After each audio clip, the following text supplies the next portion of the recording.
Early in the morning, Welcome back to the channel today, guys. You already know who it is. It's your boy Cam, Topical Juice, and I'm back with a very interesting video today. As you can tell by the title, I'm going to be exploring signs that someone isn't really worth your time anymore. Basically, this video was inspired from a conversation that I had with a friend of mine on the phone recently. She's just come out of a relationship slash situationship, whatever you want to call it. And on the phone to her, I was basically talking to her like, this guy wasn't even worth your time. Like, he did this, he did that. And basically she was like, why don't you make a video on this? You should do a YouTube video about signs that someone isn't worth your time. And I thought, that's a damn good idea. So the rest is history, and here we are. We're ready, we're gonna get into it. So most of the examples I'm gonna use will be applied to relationships. So it could be a man misbehaving, a woman misbehaving, whatever it is. But the thing is, these signs are very relevant to any relationship. Boyfriend, girlfriend, girlfriend, girlfriend, boyfriend, boyfriend, friend, friend. You feel me? It can be literally anyone. So thank you to all my new subscribers for joining the community. I really appreciate that. Thank you to my old subscribers for sticking with me for all this time. Please smash the thumbs up to support the channel. Subscribe if you are new. And share, man. Yeah, like a lot of these videos I really try and add value to people, so I'd really appreciate if you got some friends or family that needs advice or that you think it might help. Please share in your group chat, share in your family, living room, whatever, slap it on the TV, see this ugly mug on your TV and that. So anyway, let's get into this. So sign number one, in my opinion, is that they do not validate your feelings. What does this mean? It could be a male, female, partner, friend, whatever. You express your emotions, you express your feelings to someone. And if their response is one of denial, one of hostility, one of anger, denial mainly, someone that's like, who refuses to maybe accept that you're right for feeling this type of way, or can't understand that the reason why you're feeling this type of way, and their default reaction is to get defensive, their default reaction is to get their back up a little bit. Now the prime example of this that just popped into my head actually is liking photos on Instagram. Ladies, for example, how many times have you gone up to your man and said, listen, I do not want you to like this person's photo on Instagram. I do not like it when you like these types of photos on Instagram. It makes me feel a type of way. It makes me feel uncomfortable. I don't like it. And how many times have they said, oh, darling, babe, you need to chill. Like, we're just a friend. It's just a work colleague. Oh, it doesn't matter. Like, I'm known her for this amount of time. I'm known her for that. Like, oh, you shouldn't feel like that. Like, oh, this, blah, blah, blah, blah, X, Y, Z. That's a prime example of someone not validating your feelings. Yeah, it's a form of gaslighting, and it can make a human being go crazy. When your intuition is telling you this, and when your gut is telling you this, and then someone's then kind of making you feel like you're wrong and making you doubt your feelings, that's not a good look. That's not a good sign. Sometimes you catch people on off days. Yeah, I've been caught on off days. For example, someone told me a few days ago, yeah, when they expressed their feelings towards me, maybe my reaction wasn't as favorable as they'd like, and they told me, Cam, you might need to work on your communication skills and your empathy. And I thought that was so crazy, and it was interesting. I didn't take that to offense, because I'm Cam, who cares? Like, you're allowed your opinion, I don't mind. But it's so crazy because I don't know that many people in this world that have more empathy than I do, and I'm a pretty good communicator. So when I heard that, I thought, damn, that's actually interesting. That maybe in this moment I haven't demonstrated enough empathy. I haven't communicated what I'm trying to say as best as I can. So, you know, that doesn't mean that I don't deserve this person's time. It just means that you might call me on an off day and rah rah rah. So it's about consistency, okay? Consistency. If someone's consistently not validating your feelings, kind of gaslighting you, downplaying your emotions, that's not a good sign, okay? Sign number two, they do not make plans with you or offer a suggestion. So this is kind of like a A and a B. Sign number two, but split into A and B. So part A, if they do not make plans with you, they're not worth your time. I'm sorry. So this is the people that they might loosely make plans with you. So again, I'll use ladies as an example. Ladies, how many times has a man said, someone that you're seeing, whatever, has said, oh yeah, I might be free on Thursday, but I'll let you know on the day though, or I'll let you know. Okay, fam, when? Because you're then gonna make you're not gonna make plans for that day in the hope or with the expectation that there's a chance that you're gonna meet my man or whatever on that day. Yeah, so therefore that entire week or that entire day, you're not making no plans, you're and ahhing, is it gonna happen, is it gonna not? That's taken over your whole mind. Yeah, he's not making plans, he's leaving you.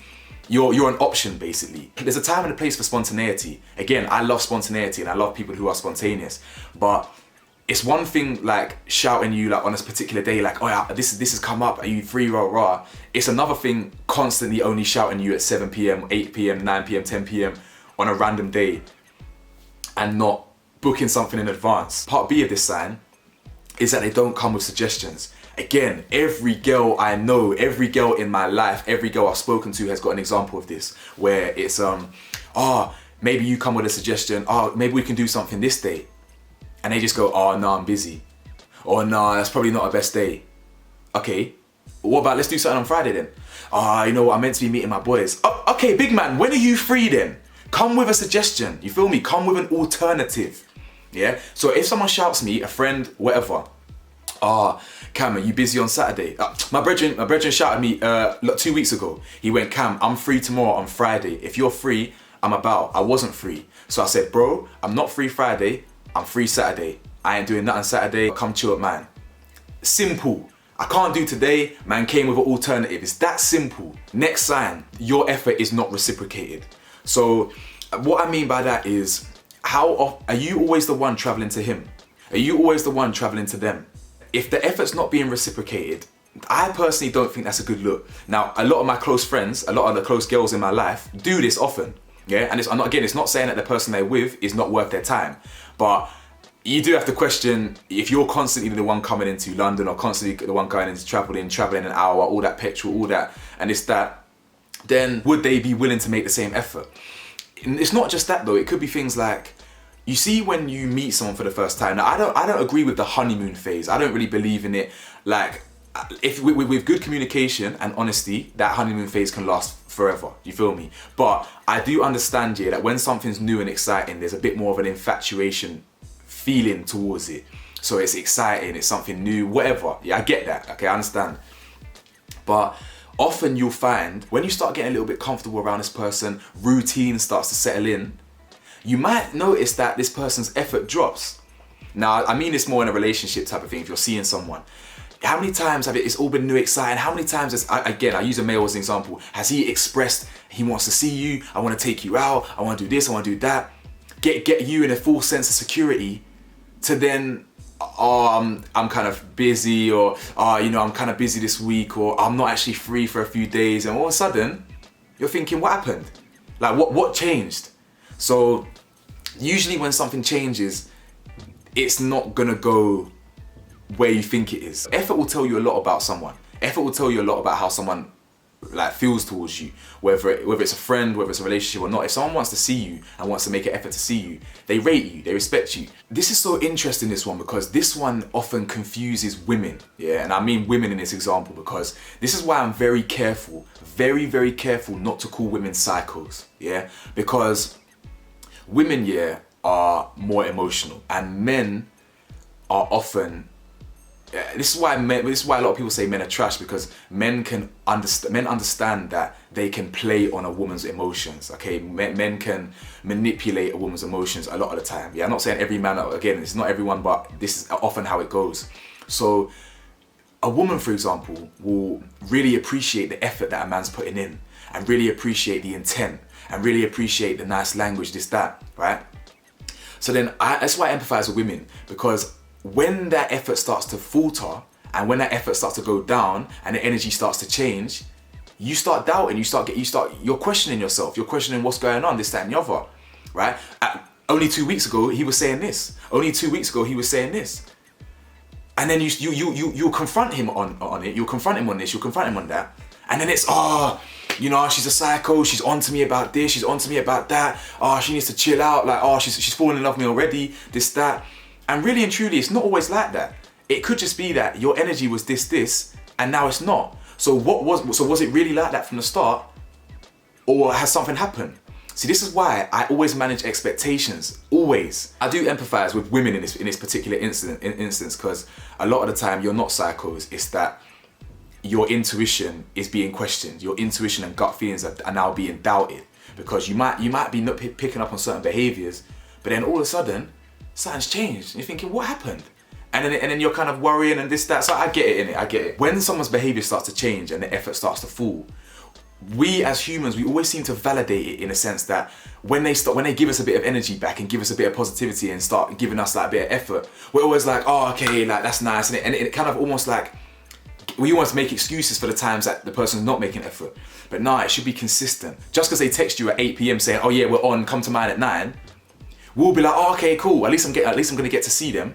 And it kind of excuses the behavior beforehand. But nah, forget that. Know your self-respect, know your worth. Okay, just because you get to see someone when you want to, it doesn't make waiting for them all day worth it. You know what I'm trying to say? And the final sign is toxic behaviors, small toxic behaviors. Now, everyone is guilty of toxic behaviors here and there. Like I personally don't like to play games. I'm really real in real life, as Pop Smoke said, but we're all guilty of game playing and little toxic behaviors now and then. Prime example of what I'm thinking about, I'll use the example from my friend who's recently come out of this relationship. I hope she doesn't mind. When they were coming to the end of their little situation, this is the type of person, I know this type of person. This is a man who likes the women chasing him. He likes to be the one who has power. He wants to be the one who's in control. When this kind of situation was coming to an end and he wanted to be the one to end it, for example, and be the one who's in control, who's in power. So long story short, this girl, a friend of mine, did absolutely nothing wrong, but had to go above and beyond to prove her innocence, basically. My friend was even losing sleep over this, and like this guy was like, oh, you know what, like this stuff has thrown me off. I'm not too sure if this is what I want anymore, and blah, blah, blah. I'm sorry you're not sleeping, but maybe you should just delete my number if it's gonna be easier for you. Cool, calm. She deletes his number. She starts getting over it. A couple days later, he calls her. A number not recognized, number's been deleted. And obviously she's like, who's this? And he's like, rah. Oh, well, I just wanted to check you're okay and that, see how you were, but you deleted, rah, you actually deleted my number. Oh, okay, fair enough. Like, I'm sorry I called him, blah, blah, blah. Big man, you told her to delete your number, cuz. See, this is what I'm saying. What are you trying to do here? Bro, what are you trying to do here? You told her to delete your number to make it, oh what, but then when she actually did it, your pride got a little bit hurt then, innit? Starting to play games now, innit? All this game playing is too childish, it's very toxic. That toxic behavior, what were you trying to do? She's trying to beg, not beg, but she's basically begging to get you back or whatever. You don't want to hear it. So then what's the purpose of calling, to see how she is? Do you think that's a good idea? Is she trying to get over you? Do you think that's a good idea to call her up and see how she is? No, it's not, is it? Because then that's gonna trigger her. That's gonna ruin her day. That's gonna make her think. But then you told her to delete your number. She does it. Oh, right, you deleted my number.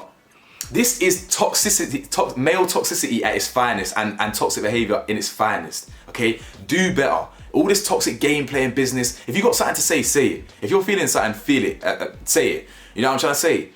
But anyway, this is purely my advice. Like I'm saying what I would say to my friends that ask me in it. So I'm not some psychological expert, but I'm pretty good in it, so I'm joking. But anyway, I really hope you like this video. If you think this video can help people, please share it with your friends and family and that.